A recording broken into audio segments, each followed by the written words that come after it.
So I want to share a little bit, just briefly, from the context. I'm going to backcast a little bit from the context of my near-death experiences.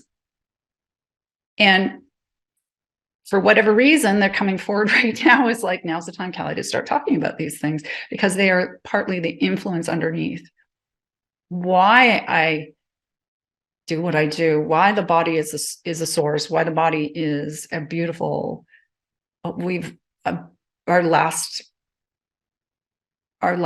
horizon, and this precious thing we've been given on this planet. We've been rejecting it, right? So just briefly with what's happened to me, I had a stressful, traumatic life. I also had a gifted life. Like, there's paradox here, right? I had mental health issues in my family, quite severe. I ended up on the street. We'll talk about all those things another time. You guys have heard my story. Lived on the street as a young teen for 4 years with no home, no job. I was 13 years old, right? And having to survive. And yet, being this young woman who had all this light and love inside of her, and born to be a leader. So in real confusion, having to make some choices in that space. No one should have to make when they're 13 in Canada. I'm not in a third world country. I'm in a wealthy, well-established. In fact, my family was a middle-class family that went to church. I wasn't from, the difficult side of the street. But that's where I ended up. There's a lot of young people end up there. And so, I had choices to make, and I made some choices that were very, very difficult, but they were better than the other choices. So one of the choices, I could have sold drugs, but I was seeing people die. Not like today. Not like today. I don't know what I would do if I was there today. Thank God I wasn't, right? But I chose not to do anything to harm others.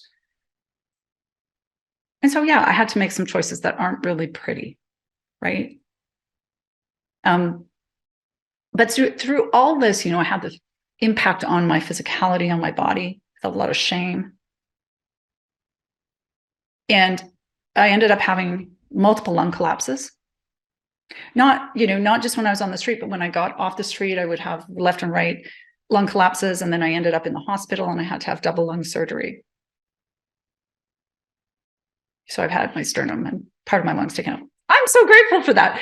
I have had to be resuscitated 3 times in my life, twice when they didn't think they would be bringing me back. My poor little kids under the kitchen table crying, and they're taking me out into the firemen are coming to get me, firemen with their big boots and their. But here's what happened. When I left this physicality, I just dissolved. I call it dissolving into love. I dissolved my awareness, my Callie-ness, the physicality, the Callie with a personality that has a name and an address and a life. She existed, but at a level of awareness that was quite diffuse. It was like as if standing far, far back from herself. And I didn't identify as a Callie, but I just became this awareness. Inside this awareness, I melted into absolute, the purest. So I use words that there is no language in the space, no language, but it was the ultimate love, holiness, incredible wholeness. It was like I was floating in a field of particles, each innumerable tiny lights of color. They were all, you could say God, and I wouldn't say God for me it is God, this benevolent, holy, pure, loving, endlessly loving creator. Okay. But that every particle was full in its wholeness of God. And I was in every particle. And it was like this loving embrace. It was like coming home. It was ultimate safety, ultimate forgiveness, there was no question as to my value. Not because I'm a good person, because that's how it is. And inside of this, timeless, there was no time in that space. There's this incredible sense of knowing everything there is to know all at once. Okay, everything from beginningless time. I knew it. Now I can't tell you the contents of it because it's not contents. It's not contents. It was so, and I was part of every leaf, needle, every hair in your head. It's just the most amazing thing. It wasn't it's this love in this incredible field that we are part of that creates the physicality, okay, is all derived from God's love. It's the purest, most incredibly textured. And I didn't want to come back, of course. Who would want to come back from that? I was held. I was all of that. There's no struggle. There's no collapse, right? The reason I bring this up to you in the context of this work is because we're never not that.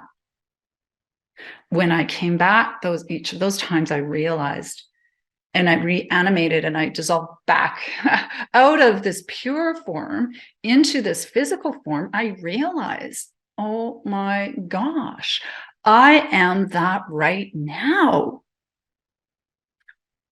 We have access to that. We know that those times when you're in absolute flow and you just create magic. Who has had that? Where it's just like, I don't even know how this is, but it's just happening, right? You've all had that, right? Absolutely. We've had that. And we all long to have that. We're like, how would I get back to that? Or this place that's just, and in those moments, isn't it like all self-doubt is gone? Who feels that? In those moments. Yeah. All self-doubt. It's not even relevant, is it? It just becomes irrelevant. So like, and this kind of pitiful self-reflection we sometimes always put on ourselves. I'm not in this, I'm not enough, blah, blah, blah. I can't do it. It's not relevant in those moments, is it? It's not relevant. It's so interesting, right? When I was dissolved into love, as love, first of all, of course, I'm not afraid of death. I want to bring that to the world. And I've talked to so many people, good and bad people. It is irrelevant, actually. We are loved at our deepest sense. We're loved. You cannot have done anything that would cause you not to be that love. I know it doesn't make sense because some people outwardly and in this world are horrible, and yet you cannot be disconnected from God's love. It's so interesting. But all of that's irrelevant. Okay. All of the stuff that we put so much on so what have our bodies been doing to keep us safe? Because when we come back, it's so shocking to be back in this physical body. And I realized all of a sudden I felt that unsafety again. From all my years and all the things and whatever, right? It's this lack. And it woke up like and I realized our body's been given to us as a gift, as a temple, as the compass, every cell in our body, by the way, you guys, this is important. Can you see how this is important to this work? Every cell, every particle in your body is filled with this essence of creation, this love essence. Every cell. We have the ability to be free. Our birthright is to be a flowing free and connected to the divine. And I can say that here because I know all of you have a level of spiritual awareness. We're just closing it down. We're closing up over top of it. We're just closing over top of it. That's all.